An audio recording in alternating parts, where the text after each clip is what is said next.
আসসালামু আলাইকুম dear viewers, আপনারা যারা আমাকে কমেন্টে অথবা ইনবক্সে বলেন যে আমার ব্যায়াম করতে ভালো লাগে না, তাদেরকে আমি বলবো আপনারা দৌড় দিয়ে ব্যায়ামটা শুরু করতে পারেন। কারণ দৌড়ের মাধ্যমে আপনার 5টি জিনিস বদলাবে এবং আপনার মধ্যে একটা কনসিস্টেন্সি কাজ করবে। আর যদি কনসিস্টেন্সি না থাকে তাহলে আপনি একদিন ব্যায়াম করবেন, আরেকদিন করবেন না। এতে আপনি আরও হতাশ হবেন, শরীরের মধ্যেও একটা ব্যাড এফেক্ট পড়বে। তাহলে শুনুন 5টি জিনিস কী কী, যেগুলো আপনার মধ্যে দৌড়ের মাধ্যমে একটা চেঞ্জ আনবে। 1 নাম্বার হচ্ছে মন ভালো হয়।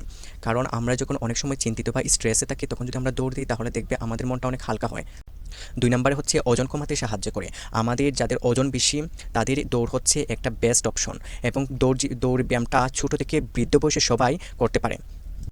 3 নাম্বারে হচ্ছে হার্ট ভালো থাকে। যাদের হার্ট দুর্বল অথবা হার্টের অসুস্থতায় ভুগছেন তারা দৌড়ের মাধ্যমে নিজের লাইফস্টাইল চেঞ্জ করতে পারেন। আর হার্ট সুস্থ থাকলে লাইফও লম্বা হয়। আর 4 নাম্বার হচ্ছে ফোকাস বাড়ে। পড়াশোনা বা কাজে সব কিছু কনসেন্ট্রেশন বাড়ে। কারণ আমরা যদি প্রতিদিন দৌড় দিই আমাদের ডোপামিন হরমোন রিলিজ হয় এবং আমাদের পড়াশোনা এবং অন্যান্য কাজে অনেক মনোযোগ বাড়ে। আর 5 নাম্বার হচ্ছে আত্মবিশ্বাস বাড়ে। নিজের প্রতি একটা কনফিডেন্স, নিজের সাথে প্রতিদিন একটা জয়, সেটার মধ্যে আনন্দ, আত্মবিশ্বাস দুটাই বাড়ে। তাহলে আপনিও আজ থেকে প্রতিদিন 10 মিনিট দৌড় দেন এবং নিজের মধ্যে একটা প্রতিযোগিতা তৈরি করেন, যাতে আজকে 10 মিনিট, কালকে 12 মিনিট, পরের দিন 14 মিনিট, এভাবে করে সময় বাড়ান। আপনি কি দৌড় দিতে পছন্দ করেন? কমেন্ট করে জানাতে পারেন। আর যারা দৌড় দিতে পারেন না তারা অন্ততপক্ষে প্রতিদিন নিয়ম করে আধা ঘন্টা হাঁটুন।